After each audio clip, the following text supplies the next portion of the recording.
I'm going to give you 4 exercises to open up the hips. A couple of them are going to be named after animals. One of them is going to be named after a movie, and then one of them is just going to be the exercise because I couldn't come up with anything clever for it. So this is going to unlock the hips, open them up in a 3-dimensional pattern. So the first exercise we're going to do is called a alternating pigeon. So what we're going to do is get into a push-up position. All right, let's hopefully you can see the whole part here. I'm going to go push-up position. I'm going to take one leg. I'm going to reach it underneath me and then sit on that leg. So it's going to open up this backside hip, but it's also going to stretch this glute right here. So I'm going to go from here. I'm going to establish that little stretch, make sure this back leg is extended so I get that hip to open up, and then I'm going to repeat on the other side, and I'm going to go back and forth. I'll do about 5 to 8 reps on each side, and then I'll move on to the next exercise, and then we'll go into that twice. Let's just call this 5. I think it's 4, but we're going to call it 5. All right, then we're going to go into a frog stretch here. So it's an atomic frog. You're going to go wide with the knees to start. The elbows are going to be on the ground. Knees out just like this. Elbows on the ground. What we're going to do is pick a side. That ankle is going to come out and over. All right. So we're going to try to draw the outside ankle up and over to the floor. And again, you'll really feel the groin open up on this one, but we're going to get some rotation in that hip socket as well. We'll go one more each side. Next one, kneeling flash dance. So this one, for all you young bucks out there, there's a movie in the 80s called Flashdance, and there's this really cool scene with a woman, and she dumped some water on her head. Anyway, it's besides the point.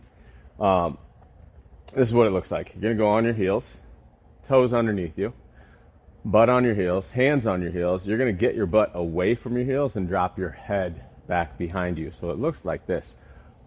Boom! Squeeze your butt, open up the chest, and then back. Right? So it's really important to get the butt squeezed, or else that hip extension ain't going to happen. So squeeze the butt, hip extension, and back. We got 2 more.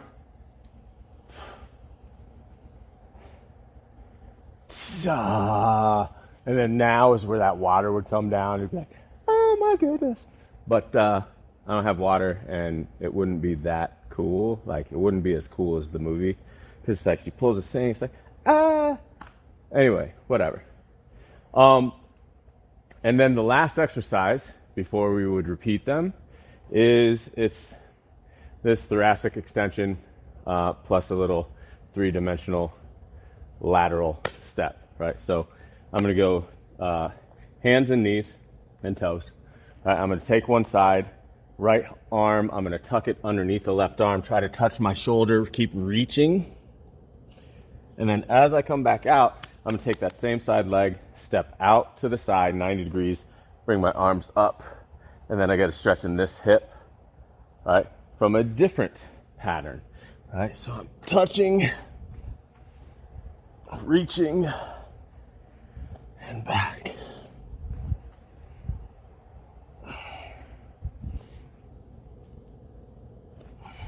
So through this,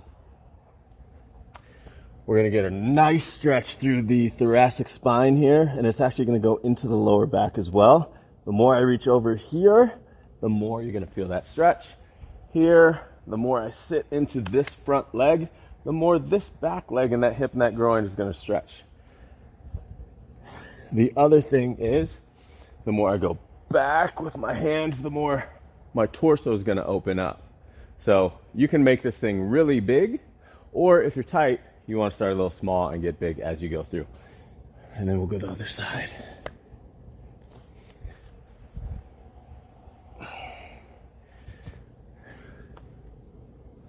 And you're probably going to feel one side is a little easier to do than the other side.